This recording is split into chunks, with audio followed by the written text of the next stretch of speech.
Hello, students. A very good morning to all of you. Welcome to our third English class. So, how are you all today?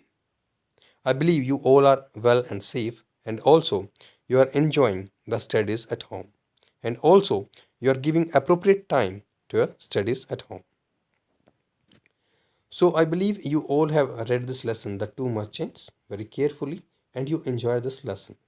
So, today we are going to discuss the question answers depending on this lesson, The Two Merchants. So you need to write and learn these questions and answers. So first, let's discuss these answers.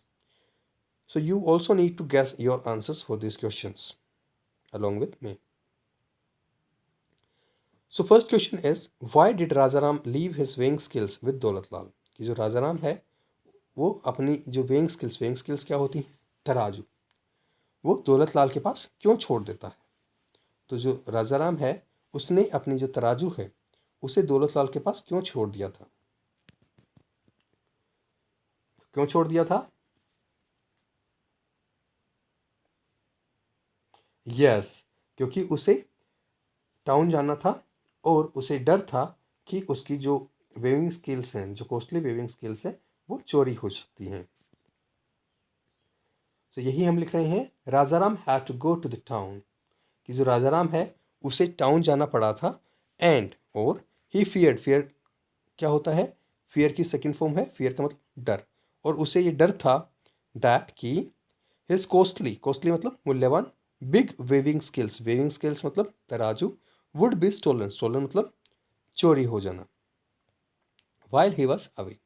So Rajaram had to go to the town, कि राजाराम को town जाना पड़ा था. And और he fear that his costly big weaving skills, और उसे ये डर था कि उसकी जो कॉस्टली मूल्यवान बिग बड़ी वेविंग स्किल्स तराजू जो है would be stolen while he was away, वो चोरी हो सकती है जब वो वहाँ से दूर होगा तब.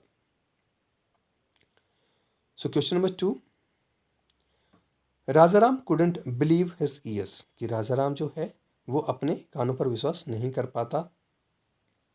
व्हाट कुडंट राजाराम बिलीव, ऐसा क्या है जिसके ऊपर जो राजाराम है वो विश्वास नहीं कर पाता? सो आंसर यस, कि राजाराम ये विश्वास नहीं कर पाता कि जो चूहे हैं वो उसकी तराजू को खा गए.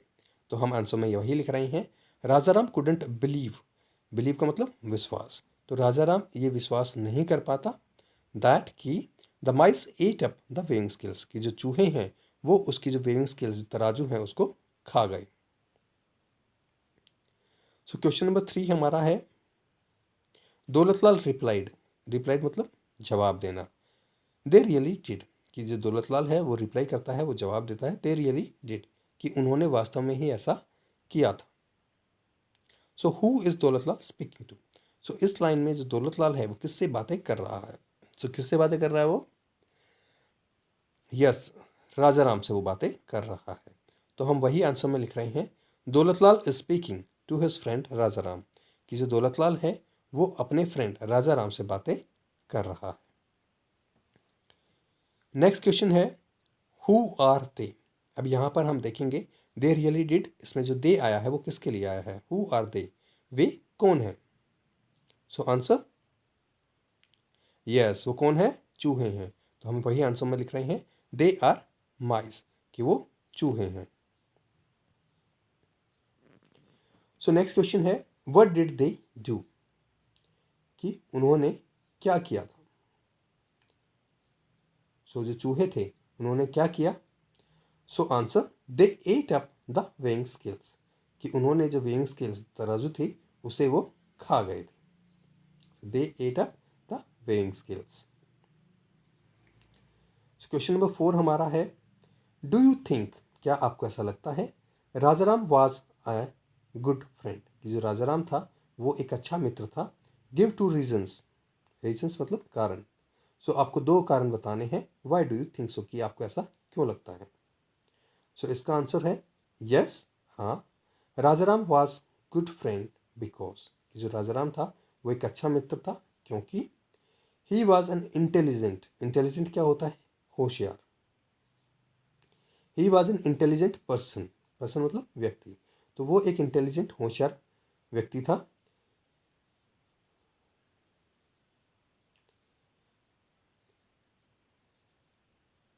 ही has played the same trick played by Daulatlal, और उसने वो सेम ट्रिक प्ले की उसके साथ जो कि दौलतलाल ने उसके साथ प्ले की थी। So he was an intelligent person, he has played the same trick played by Daulatlal, और उसने वो सेम ट्रिक प्ले की जो दौलतलाल ने उसके साथ की थी।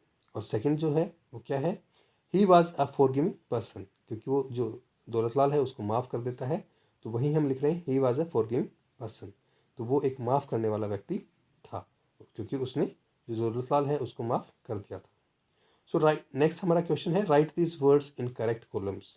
तो इसको आप अपनी बुक में करेंगे, right this words in correct column, इन्हें आपने करेक्ट कॉलम्स में लिखना है। सबसे पहले है ट्रस्टिंग, ट्रस्टिंग क्या होता है, जिसके ऊपर आप विश्वास कर सको, विश्वसनीय। नेक्स्ट इज ग्रीडी, ग्रीडी क्या होता है, यस लालची, ग्रीडी क्या होता है, लालची। नेक्स्ट इज डिसऑनेस्ट, तो डिसऑनेस्ट क्या होता है, ऑनेस्ट क्या होता है, ईमानदार, और डिसऑनेस्ट जो ईमानदार ना हो, बेईमान, ठीक है। नेक्स्ट हमारा है सॉरी, सॉरी मतलब जो सॉरी फील करे। नेक्स्ट है फॉरगिविंग, फॉरगिविंग जो माफ़ कर दे। नेक्स्ट इज इंटेलिजेंट, इंटेलिजेंट क्या होता है, होशियार। सो इनमें से हमें फाइंड आउट करना था कि दौलतलाल के लिए हम कौन से सॉरी कि दौलतलाल के लिए हम कौन कौन से वर्ड्स को यूज़ कर सकते हैं और राजाराम के लिए कौन कौन से वर्ड्स को हम यूज़ कर सकते हैं। सो सबसे पहले है दौलतलाल के लिए ग्रीडी, ग्रीडी मतलब लालची, तो जो दौलतलाल था वो लालची था, तो हम उसके लिए ग्रीडी यूज़ कर रहे हैं। सेकेंड डिसऑनेस्ट, वो ईमानदार नहीं था, बेईमान था, तो उसके लिए हम डिसऑनेस्ट यूज़ कर रहे हैं। तीसरा सॉरी, लास्ट में वो सॉरी फील करता है, इसलिए यहाँ पर हम सॉरी लिख रहे हैं। राजाराम जो है वो ट्रस्टिंग, विश्वसनीय था। ट्रस्टिंग क्या होता है, जिसके ऊपर आप विश्वास कर सको। फॉरगिव, फॉरगिविंग क्या होता है, जो माफ़ कर दे। सो फॉरगिविंग था। नेक्स्ट इज इंटेलिजेंट, इंटेलिजेंट क्या होता है, होशियार, तो वो होशियार भी था।